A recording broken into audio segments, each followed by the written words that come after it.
Bien-aimés dans le Seigneur, prenons nos Bibles et lisons dans l'Évangile selon la présentation particulière à Luc, le chapitre 7, les versets 11 à 17. Luc, chapitre 7, les versets 11 à 17. Voici le contenu de ce passage. Le jour suivant, Jésus alla dans une ville appelée Naïm. Ses disciples et une grande foule faisaient route avec lui. Lorsqu'il fut près de la porte de la ville, voici, on portait en terre un mort, fils unique de sa mère, qui était veuve. Et il y avait avec elle beaucoup de gens de la ville. Le Seigneur, l'ayant vue, fut ému de compassion pour elle et lui dit: ne pleure pas. Il s'approcha et toucha le cercueil. Ceux qui le portaient s'arrêtèrent. Il dit: jeune homme, je te le dis, lève-toi. Et le mort s'assit et se mit à parler. Jésus le rendit à sa mère. Tous furent saisis de crainte et ils glorifiaient Dieu, disant: un grand prophète apparut parmi nous et Dieu a visité son peuple. Cette parole sur Jésus se répandit dans toute la Judée et dans tout le pays d'alentour. L'herbe sèche, la fleur tombe, mais la parole de Dieu demeure éternellement. Prions le Seigneur. Seigneur notre Dieu, nous venons de lire dans ta parole. Viens toi-même nous permettre de tirer en elle le nécessaire pour notre chemin de foi. Nous t'avons ainsi prié au nom de ton Fils Jésus-Christ. Amen. Chers frères et sœurs dans le Seigneur, je vous invite aujourd'hui dans une ville, cette ville de Naïm, qui est mentionnée dans le passage qui vient d'être lu. C'est une petite ville qui est située entre la Galilée et la Samarie, tout près de la frontière des territoires de ceux-là qui n'étaient pas juifs. Mais qu'est-ce que nous allons faire dans cette ville? Le texte nous présente ici deux cortèges en présence. Lorsque nous revenons dans le texte, nous voyons le premier cortège qui nous est mentionné directement à partir du verset 11. Il nous est dit que Jésus alla dans une ville appelée Naïm. Ses disciples et une grande foule faisaient route avec lui. C'est pour ça que je parle du premier cortège.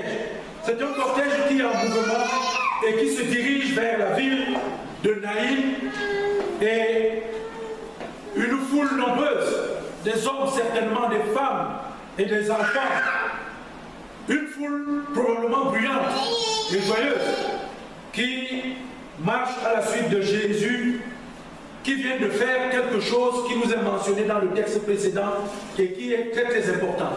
Parce que dans le texte qui nous précède, Jésus vient de guérir le fils du centurion. Mais Jésus a fait quelque chose de très grave à la fin. Parce que après avoir fait cette guérison, il a entendu les paroles du centurion. Et Jésus a osé dire qu'il n'a pas vu en Israël une foi aussi importante que celle du centurion. Jésus vient de faire quelque chose de très grave au moment où il se rend à Naïm. Parce que parler du centurion, le centurion c'est quand même un chef politique, et pas n'importe lequel. Il est le chef politique du peuple romain qui est en train d'asservir le peuple juif. Alors entendre de la bouche de Jésus une parole comme celle-là qui félicite et loue la foi du centurion, c'est passer ici à une fracture. Je dis qu'il a franchi ici une frontière, n'est-ce pas? C'est une frontière politique. Mais nous allons comprendre plus loin tout à l'heure que nous sommes en face de quelqu'un qui agit d'une manière tout à fait nouvelle et étrange au milieu de son peuple. Jésus rentre donc maintenant dans la ville de Naïm. Il est avec tout un cortège, cette foule qui certainement est encore en train de s'interroger sur pourquoi ce monsieur agit de cette manière. Mais certainement, il y a d'autres qui doivent avoir l'étonnement, certains même avoir confiance, parce que les choses se passent ainsi. Quand quelqu'un pose un acte, il y a ceux qui contestent et il y a ceux qui sont d'accord. Il y a ceux qui sont même épatés. Bien-aimés, voilà donc ce cortège bruyant et joyeux qui est entré dans la ville de Naïm et qui rencontre un autre cortège qui nous est mentionné dans le texte. Ce cortège, c'est celui qui marche avec ici, on dit, on portait en terre un mort, fils unique de sa mère, qui était veuve. Et il y avait beaucoup de gens de la ville. Bien-aimés dans le Seigneur, le deuxième cortège, c'est celui d'une femme éplorée qui vient de perdre son fils, et de surcroît son fils unique. En plus, cette femme est mentionnée dans le texte, on nous dit qu'elle était veuve. Déjà, elle est triste parce qu'elle est veuve, mais sa tristesse est augmentée par le fait qu'elle vient de perdre aussi son fils unique. C'est donc une femme qui est dans la tourmente, qui est à la tête de ce cortège. Elle est accompagnée, pourtant, cette veuve de Naïm, certainement ses parents, ses amis, les voisins devaient être, n'est-ce pas, tous aussi plongés dans la tristesse. Et on avance. Qu'est-ce qui se passe? Les deux cortèges se rencontrent. Et vous savez, ça se passe encore aujourd'hui, même comme aujourd'hui, ces valeurs tendent à disparaître. Lorsque nous croisons une famille qui est dans le deuil, même si nous étions dans n'importe quelle joie, il y a toujours une première chose quand même, c'est que les gens se retiennent quand même. C'est une forme de respect et une forme de prise de conscience où on sent la douleur et la difficulté qu'a l'autre. Et on a tendance parfois à s'identifier à cette personne-là. Eh bien, bien-aimé dans le Seigneur, ce qui se passe ici est tellement remarquable. Jésus va poser deux actes qui sont étonnants. Le premier acte, c'est que Jésus va s'adresser à une femme. Il lui dit, ne pleure pas. Jésus s'adresse tout de suite à elle en lui disant, ne pleure pas. Et le deuxième acte, c'est qu'il se tourne. Lui, le Seigneur Jésus, il s'en va vers le cercueil et il va toucher le cercueil et demander, n'est-ce pas, au jeune homme de se relever.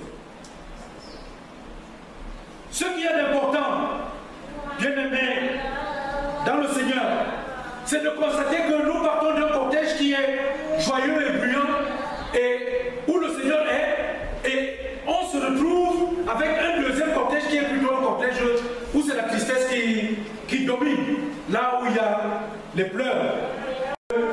Nous allons puiser maintenant les éléments pour notre vie de foi. face à face, Jésus et la veuve qui vient de perdre son enfant. Jeune homme, je te l'ordonne, fais quoi? Réveille-toi. La première chose que j'ai remarqué ici, c'est qu'il n'y a pas eu d'enquête. Il n'y a aucune enquête procédée par Jésus.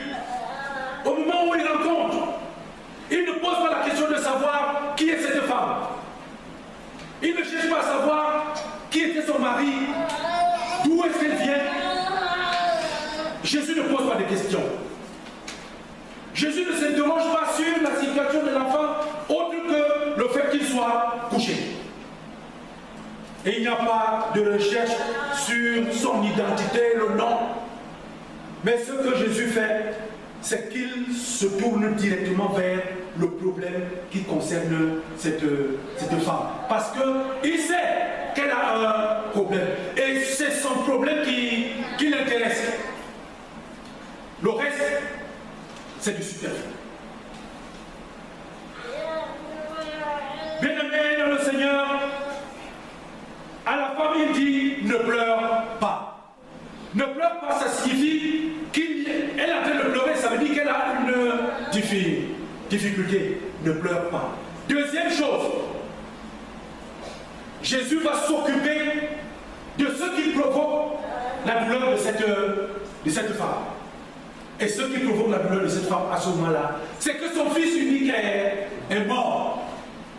Et Jésus dit, jeune homme, je te l'ordonne, réveille-toi. Or, pour pouvoir agir de cette manière, Jésus va poser encore un deuxième acte. Cet acte, c'est qu'il va violer un interdit porté, n'est-ce pas, au peuple juif par la loi de Moïse. Il est interdit de toucher les cadavres. Jésus va donc, après avoir déjà franchi une barrière qui est une première frontière, qui est une frontière politique, Jésus vient maintenant franchir une deuxième. Il va briser une deuxième frontière, c'est celle, n'est-ce pas, de la conception que l'autre... Parce que toucher un cadavre, c'est toucher ce qui est impur. Jésus brise donc ici la frontière de l'impurité. Ça n'existe pas. Parce que pour aider une personne, on ne va pas regarder si elle est pure ou elle est impure, on s'occupe de son corps. L'autre barrière qui est franchie lorsque Jésus s'adresse à cette femme, c'est qu'elle aussi, vous savez, dans la société juive, la femme était considérée comme un mineur éternel. Ça veut dire qu'elle n'a pas de place. Mais Jésus s'adresse à elle, devant les Juifs. Voilà encore une autre frontière, une autre barrière que Jésus brise. Du centurion à sa présence à Naïm, Jésus est en train de faire exploser tout ce que l'on peut croire. Parce que même rentrer dans la ville de Naïm, nous partons, n'est-ce pas, du côté de la Galilée où c'est les Juifs pour entrer chez les Samaritains.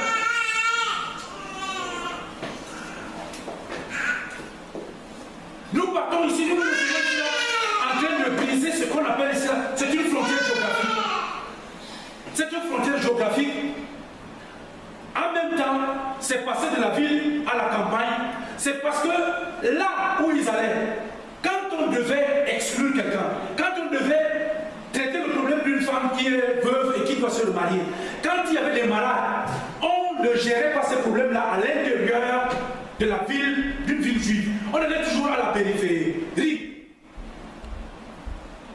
Or, Jésus, en posant tous ces actes-là à la périphérie, Jésus vient de faire exploser la frontière.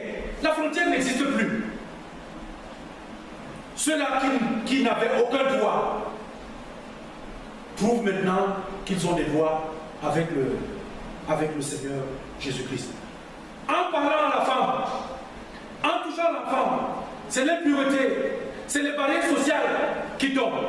Il n'y a plus de X ou de Y, comme la parole nous dit, avec Jésus, il n'y a plus ni juif, ni grec.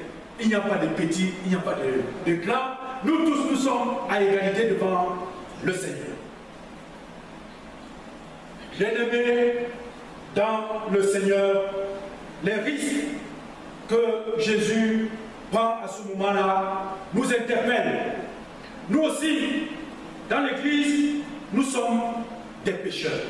Lorsque nous venons à l'Église, que ce soit le pasteur que je suis, que ce soit vous de l'autre côté, la chose la plus importante, c'est que nous sommes des pécheurs. Nous devons l'admettre. Chacun. Nous sommes des pécheurs. C'est la chose la plus importante. Et en tant que pécheurs, nous avons donc un problème qui doit être résolu.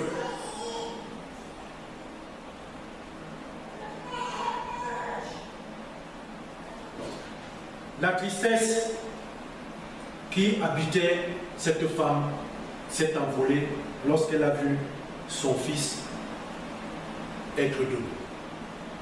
Je voudrais proposer à ce niveau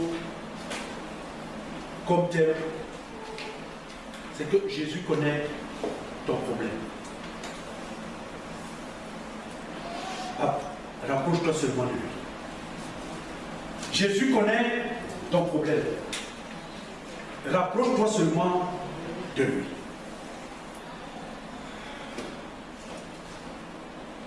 Bien-aimés dans le Seigneur, il est important de savoir que quelqu'un peut s'occuper de nous sans chercher à savoir autre chose que ce qui nous pose problème. C'est une véritable leçon de vie sociale.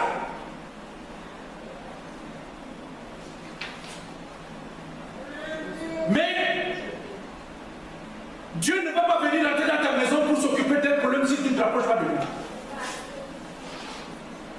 Beaucoup de personnes aujourd'hui pensent que c'est dans leur chambre ou à l'extérieur que leur problème... Non, le Seigneur Jésus est en mouvement. Dieu bouge. Mais il faut que toi qui as besoin, parce que tu as toujours un problème, lorsque tu en as terminé dans cette vie avec un, il y a un autre qui se présente. Nous avons toujours un problème. Tant que nous serons dans cette vie, nous aurons toujours un problème. Or, celui qui peut nous aider, sans poser des questions, sans que nous le soyons dans la crainte, que l'on va, comme on dit chez nous, soulever la Bible et qu'on va avoir tout ce qu'il y a dedans, celui qui ne pose pas de questions, c'est le Seigneur. Or, il faut se rapprocher de lui. Il faut se rapprocher du Seigneur. Bien-aimés, je vais aller à la fin de cet échange avec vous en considérant ici là deux choses. La première chose ici là, c'est l'identité de Jésus. Le texte nous dit que quand Jésus a posé cet acte, on a dit de lui qu'il est un grand prophète. C'est un grand prophète qui est parlé. Parce qu'il apporte quoi? Deux choses. Il apporte la vie, il apporte le salut. Vous avez un problème, il est résolu. Mais cette personne-là, c'est automatique. Vous allez suivre cette personne. Dans la société, considérons au quotidien, si quelqu'un a fait du bien à une autre, l'autre se sent encline. Ça veut dire que ça ne se... Vous avez fait quelque chose pour moi, je ne peux pas vous oublier, je vais vous suivre. Eh bien, Jésus, si cela a été dit de lui à l'époque, c'est parce que tout ce qui était présent, que ce soit les juifs ou les non-juifs, ils ont tous vu. Parce que à l'époque, il n'y avait pas de médecins, mais il y avait des guérisseurs. Et celui qui posait un acte comme Jésus, et Jésus l'avait bien compris, aussitôt qu'il a posé cet acte-là, c'était comme une sorte de gage qu'il avait donné à ces gens-là. Et automatiquement après, ils ont reconnu, ils ont commencé à dire de lui qu'il est un prophète. Des gages. Il faut pouvoir donner des gages. Je dis que ça pose des questions à l'EPC, à notre communauté, à chacun d'entre nous, à l'église chrétienne même en général. Est-ce que nous donnons encore aujourd'hui les gages nécessaires pour que ceux qui nous voient que c'est une l'église où on adore le Seigneur. Que là, il y a la parole du salut. C'est une question qui nous interpelle tous. Ça veut dire qu'elle nous interpelle tous et c'est là où nous prenons la deuxième dimension. Nous ne pouvons pas traiter, je préfère parler ici de façon communautaire, parce que c'était un cortège qui était avec Jésus. Ils étaient avec Jésus, mais content avec Jésus, mais seulement c'était un groupe qui était un groupe imparfait. Imparfait pourquoi? Parce que vous ne pouvez pas être dans la joie alors que d'autres personnes pleurent à côté. On ne peut pas dire qu'on aime Dieu alors que son frère à côté, on ne s'en occupe pas. Et là, bien aimé dans le Seigneur, la question est de savoir, dans cette deuxième dimension, où nous parlons, n'est-ce pas, de l'Église, est-ce que nous donnons les gages que nous sommes une Église dans laquelle les gens peuvent encore aujourd'hui se dire, voici l'Église, quand j'y vais, je trouve, n'est-ce pas, le réconfort que je recherche. Est-ce que la parole est encore vécue de telle manière que ceux-là au loin qui nous voient se disent, oui, voilà, quand je vais aller à l'église, je vais trouver le réconfort nécessaire. Mon problème sera résolu. Bien-aimés dans le Seigneur, la question est maintenant de savoir, est-ce que nous sommes dans le cortège funèbre? Ça veut dire que est-ce que nous allons rester éternellement ceux-là qui ont toujours des problèmes? Ou est-ce que nous sommes dans le cortège bruyant, joyeux, avec le Seigneur, mais parfait? Cela veut dire que est-ce que nous allons faire que notre communauté ou que notre église continue à être joyeuse alors qu'il y a des imperfections dedans? Est-ce que nous-mêmes, nous allons continuer à vivre étant contents alors qu'il y a en nous des imperfections dans notre rapport avec le Seigneur? Bien-aimés, à cette question, je vais vous demander chacun, tout au long de cette semaine, d'aller réfléchir.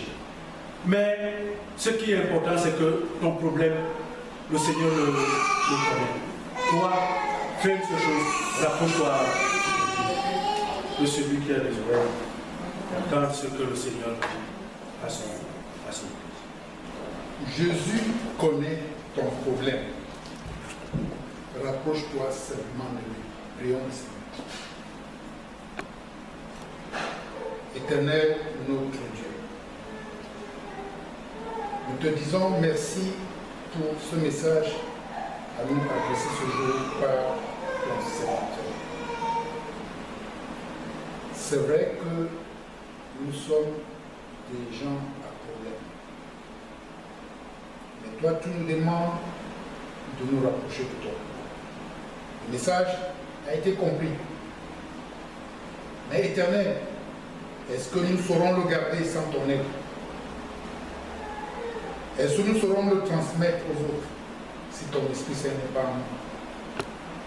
C'est pour cela que nous te prions, Seigneur, d'envoyer en nous ton Saint-Esprit, afin que lui nous enseigne à gérer le message que nous avons reçu.